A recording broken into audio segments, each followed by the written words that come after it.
There can be no 50-50 and bickering about his money and her money. Every penny that comes in.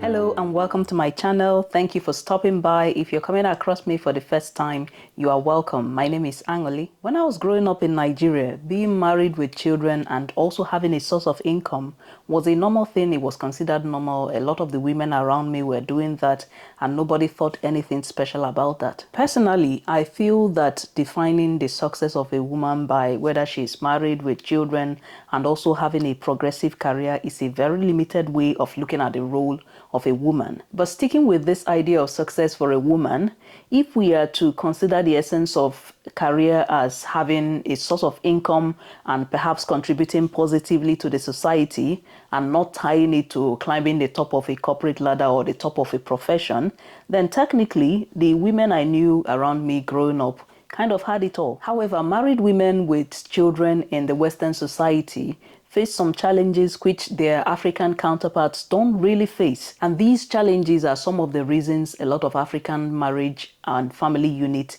struggle in the Western society. In this video, I'm going to discuss some of these challenges, and I would also discuss how I think the challenges can be overcome in order to create healthy, thriving family units, especially for Africans living in the Western society. The first challenge is that you have to do almost everything here for yourself, and it's for the simple reason that labor is very expensive. You would have to give up all of your income plus more in order to afford the level of help a lot of African women or African families are accustomed to back in the African countries. You see, this particular issue is one of the main reasons a lot of African couples quarrel and bicker over who would do what or who does what when they migrate to the Western society. I mean, all of a sudden, from having a lot of help in your house, you're here and you're faced with going to work. You leave your house in the morning and you come back, you've got no help. You come back, you've got children, especially for those with young children. You've got childcare to think about, and then you've got house chores up to your eyeballs. We all know that back in our various African countries, women get a lot of support at home. I mean, it's quite common in a lot of households to have people who help out with house chores and looking after the children, if the woman especially has to go out to work. While growing up, I do not recall my mother carrying out house chores like cleaning and washing plates and even bathing us. I don't recall her doing any of those.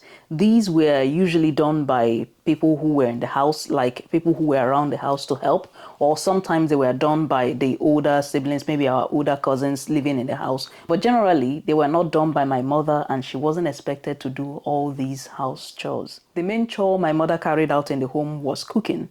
And even this was bulk cooking, like real proper main cooking, like making cooking bulk soup and cooking bulk stews.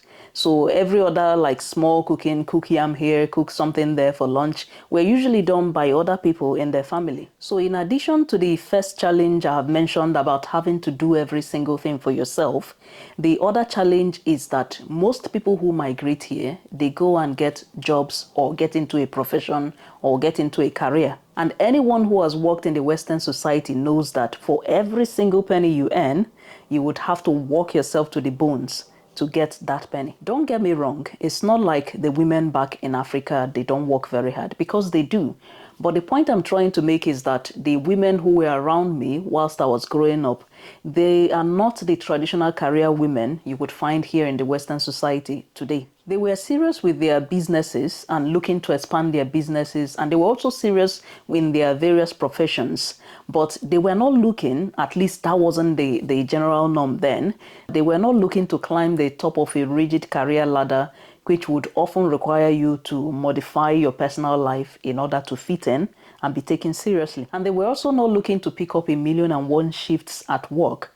Rather, these women, they generally modified their profession or their businesses to suit their family life. The point I'm trying to make is that because the women I knew growing up owned their own businesses or were in flexible professions, but most importantly, they had helps at home, they were able to manage all the aspects of their lives without losing their minds. And just like the women were not typically expected to carry out all the household chores whilst also having a business or having a profession, so were the men also not expected to, at the end of a day's work, come back home and then face some chores. In those days, and still very much till today, the men were mostly responsible for providing the material needs of their family, whilst the women maintain the home, and even though they may also have their business or have a profession which they are engaged in as well. And just to make it clear, I know that some people are going to argue, but not all households in Nigeria is like this. Yes, I know.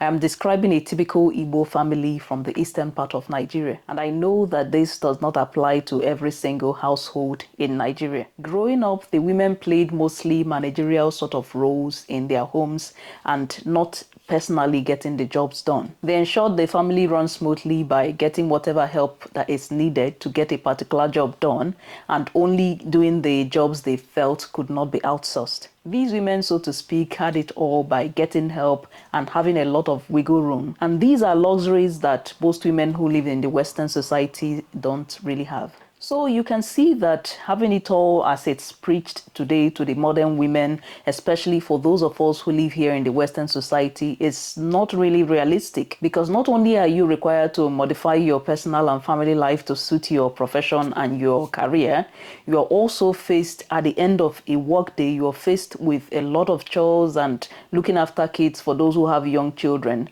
and you are bound to lose your mind in the process of doing all of that. Some people then turn to the men and say perhaps if they did their own fair share of the house chores, that maybe the career woman would have it all after all. For me, the answer is really simple. I have worked full-time in this society to know that at the end of a workday, I am so tired and I don't want to come back home and get into a second job in the name of doing house chores and looking after children, because I'm really so tired.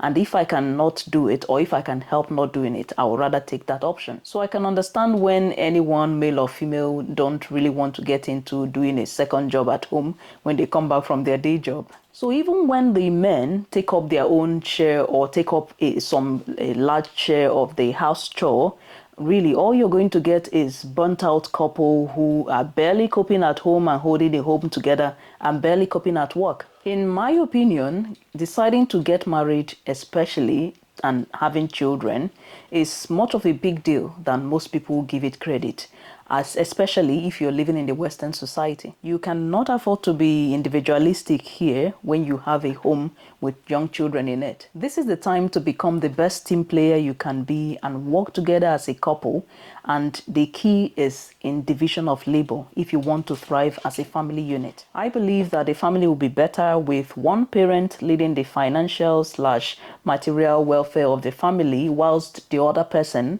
leads the home front at any particular point in time. You can argue, and feel free to leave your comments in the comment section, but I believe that the men are better at leading the financial/making money for the family, whilst the women are better at leading the home front. Of course, what I'm describing applies to family where there are two parents involved. If it's a question of a single parent, then it's a different matter altogether. This is not to say that the woman should not work outside of the home.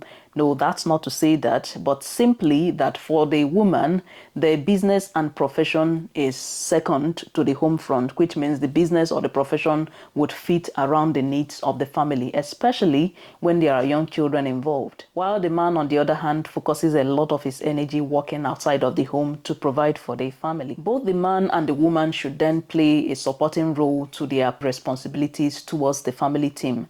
And what do I mean by this? So the woman is primarily responsible for the home front, then the man plays a supporting role, which means he would help out around the house when there is need for it and where it's possible, whereas the woman, on the other hand, helps out with whatever comes in from what she's able to do in terms of profession or business. She can help out financially towards the home where necessary and where possible. The most important thing is that there should be one person leading the home front and one person leading the financial aspect of the well-being of the family at any particular point in time. When both couples are out chasing the money and chasing career ladder and profession ladder at the same time, a lot is bound to go wrong with their children and their marriage. For this to work though, the foundation of the marriage needs to be right and solid, with both couples genuinely committed to the marriage and genuinely committed to frankly discussing how they wish to run their home, just like you would any business. There can be no 50-50 and bickering about his money and her money.